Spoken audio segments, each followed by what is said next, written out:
एक डैम जो खतरे में है। मुल्ला पेरियार की कहानी। मुल्ला पेरियार डैम एक शांत विशालकाय की तरह खड़ा है जो इंजीनियरिंग के एक पुराने जमाने का प्रमाण है और प्रकृति की स्थायी शक्ति की याद दिलाता है। 1895 में पूरा हुआ भारत के हरे भरे पश्चिमी घाटों के बीच बसा यह राजसी ढांचा कभी प्रगति का प्रतीक था, अपने समय का एक अजूबा। इसे पेरियार नदी को काबू में करने, प्यासी जमीन के लिए, इसके जीवनदायी रक्त का उपयोग करने के लिए बनाया गया था। एक सदी से भी अधिक समय से यह प्रहरी की तरह खड़ा है, अरबों गैलन पानी को रोककर तमिलनाडु राज्य में लाखों लोगों के लिए जीवन रेखा बना हुआ है। लेकिन समय सबसे मजबूत संरचनाओं पर भी अपना प्रभाव डालता है। मुल्ला पेरियार डैम, जो अब 125 साल से ज्यादा पुराना है, अपनी उम्र दिखा रहा है। जो कभी मानवीय प्रतिभा का प्रतीक था, वह अब बढ़ती चिंता का कारण है। इसका कभी अभेद्य अग्रभाग दरारों और रिसाव से भरा हुआ है।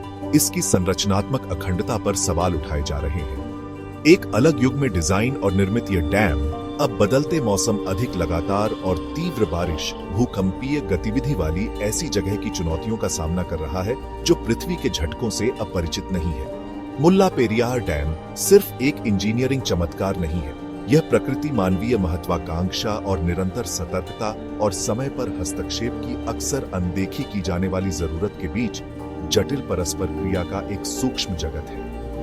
यह एक ऐसी कहानी है जो हमें पुरानी बुनियादी ढांचे, राजनीतिक जटिलताओं और आत्मसंतुष्टि की मानवीय कीमत के बारे में असहज सच्चाइयों का सामना करने के लिए मजबूर करती है। यह एक ऐसी कहानी है जिस पर हमें ध्यान देने की जरूरत है, क्योंकि दांव ऊंचे हैं और निष्क्रियता के परिणाम अकल्पनीय हैं। नींव में दरारें, संरचनात्मक चिंताएं और संभावित खतरे। मुल्ला पेरियार डैम, जो कभी ताकत और लचीलेपन का प्रतीक था, अब एक सदी से भी अधिक समय के अस्तित्व का भार वहन करता है। समय बीतने के साथ इसके पुराने अग्रभाग पर चिंता की रेखाएं उभर आई हैं। दरारें, कुछ बाल जैसी पतली, कुछ ज्यादा स्पष्ट, इसकी सतह पर दिखाई देने लगी है, जो आंतरिक तनाव और इसके द्वारा रोके गए पानी की भारी मात्रा द्वारा लगाए गए अथक दबाव की कहानियां फुसफुसाती हैं। ये दरारें हालांकि पहली नजर में महत्वहीन लगती है, एक पहाड़ में दरारों की तरह है जो बहुत बड़े ढहने की संभावना की ओर इशारा करती है। रिसाव, कपटी और लगातार भी बताए गए हैं, जो बांध की संरचना से एक पुराने चेहरे पर आंसुओं की तरह रिस रहे हैं। ये रिसाव हालांकि अक्सर छोटी असुविधाओं के रूप में खारिज कर दिए जाते हैं, चेतावनी की घंटी की तरह है जो बांध की अखंडता में संभावित उल्लंघन का संकेत देते हैं। वे एक कठोर अनुस्मारक के रूप में कार्य करते हैं कि सबसे मजबूत संरचनाएं भी समय के कहर और प्रकृति की निरंतर ताकतों से अछूती नहीं है। इन चिंताओं को बढ़ाता है भूकंपीय रूप से सक्रिय क्षेत्र में बांध का स्थान। पश्चिमी घाट हालांकि अपनी प्राकृतिक सुंदरता के लिए प्रसिद्ध है, भूकंप के प्रति अपनी संवेदनशीलता के लिए भी जाने जाते हैं। बांध के आसपास के क्षेत्र में एक बड़ी भूकंपीय घटना के विनाशकारी परिणाम हो सकते हैं। झटके मौजूदा संरचनात्मक कमजोरियों को बढ़ा सकते हैं, जिससे बांध का टूटना या पूरी तरह से ढह जाना हो सकता है, जिससे नीचे की ओर अनसुने समुदायों पर पानी का प्रलय आ सकता है। मुल्ला पेरियार डैम एक महत्वपूर्ण मोड़ पर खड़ा है। इसका भविष्य अनिश्चित है, इसकी स्थिरता सवालों के घेरे में है। दरारें, रिसाव, भूकंपीय गतिविधि का हमेशा बना रहने वाला खतरा, ये केवल असुविधाएं नहीं है, वे संभावित आपदा के अग्रदूत हैं। सतर्कता, सक्रिय रखरखाव और पुराने बुनियादी ढांचे के भविष्य के बारे में कठिन बातचीत की आवश्यकता के महत्व का एक कठोर अनुस्मारक। समय पर एक टांका, विशेषज्ञ सिफारिशें और सुरक्षा की कीमत। मुल्ला पेरियार बांध की बिगड़ती स्थिति पर किसी का ध्यान नहीं गया है।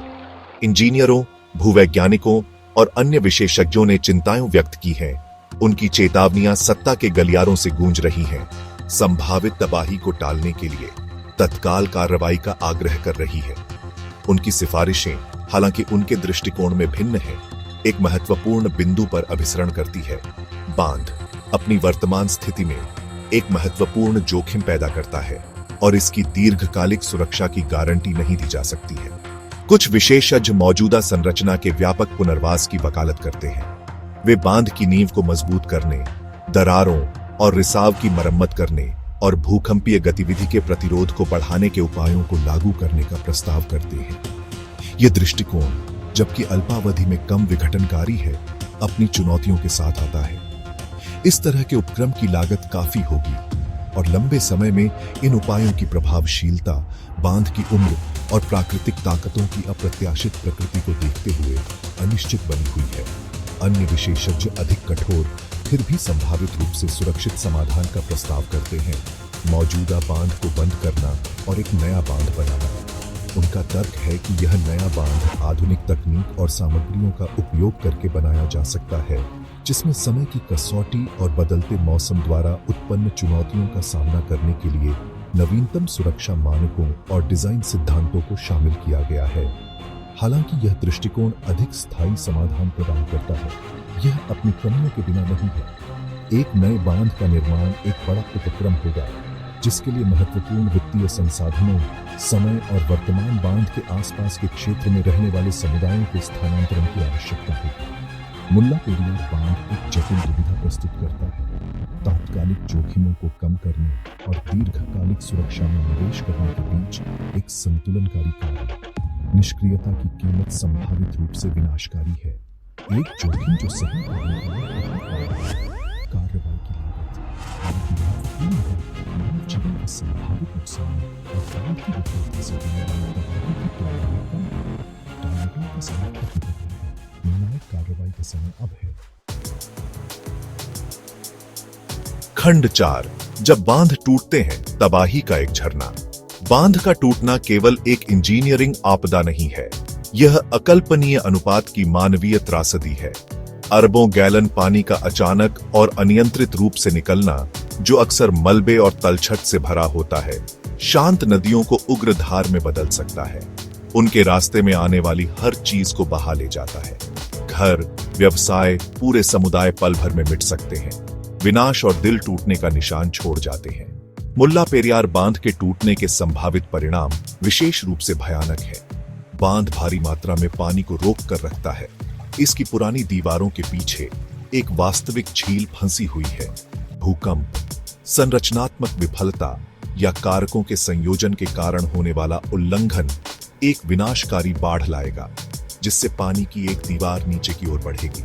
बांध के तत्काल आसपास के क्षेत्र से बहुत आगे तक इसका प्रभाव महसूस किया जाएगा। बाढ़ का पानी कस्बों और गांवों में भर जाएगा, घरों, व्यवसायों और महत्वपूर्ण बुनियादी ढांचे को अपनी चपेट में ले लेगा।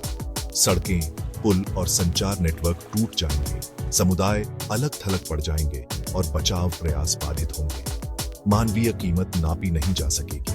हजारों, संभावित रूप से लाखों लोगों के जीवन खतरे में पड़ जाएंगे। मुल्ला पेरियार बांध की विफलता का परिदृश्य केवल एक काल्पनिक अभ्यास नहीं है, यह पुराने बुनियादी ढांचे से उत्पन्न बहुत वास्तविक खतरों और सक्रिय जोखिम शमन के महत्व का एक कठोर अनुस्मारक है। पिछले बांध विफलताओं से सीखे गए सबक, जैसे कि 1979 में गुजरात, भारत में विनाशकारी मोरबी बांध आपदा, जिसने हजारों लोगों की जान ले ली, सतर्कता, समय पर हस्तक्षेप और मानव सुरक्षा को प्राथमिकता देने की आवश्यकता के महत्व का एक गंभीर अनुस्मारक के रूप में कार्य करते हैं। बाकी सबसे ऊपर। खंड 5। विभाजित जल, केरल तमिलनाडु विवाद। मुल्ला पेरियार बांध, जबकि भौगोलिक रूप से भारतीय राज्य केरल में स्थित है, केरल और पड़ोसी तमिलनाडु के बीच लंबे समय से चले आ रहे विवाद के केंद्र में है। इतिहास, जल अधिकारों और राजनीतिक जटिलताओं में निहित यह विवाद बांध की सुरक्षा सुनिश्चित करने के पहले से ही चुनौतीपूर्ण कार्य में जटिलता की एक और परत जोड़ता है। विवाद का मूल बांध और इसके कीमती जल संसाधनों के स्वामित्व और नियंत्रण में निहित है। बांध का निर्माण 19वीं सदी के अंत में हुआ था, जब केरल, जिसे तब त्रावणकोर के नाम से जाना जाता था, एक रियासत थी और तमिलनाडु तत्कालीन मद्रास प्रेसिडेंसी ब्रिटिश शासन के अधीन था। एक पट्टा समझौते पर हस्ताक्षर किए गए, जिससे मद्रास प्रेसिडेंसी को 999 वर्षों के लिए बांध के निर्माण और संचालन का अधिकार मिल गया। यह समझौता एक बीते युग का अवशेष, स्वतंत्रता के बाद के भारत में विवाद का एक स्रोत बन गया है।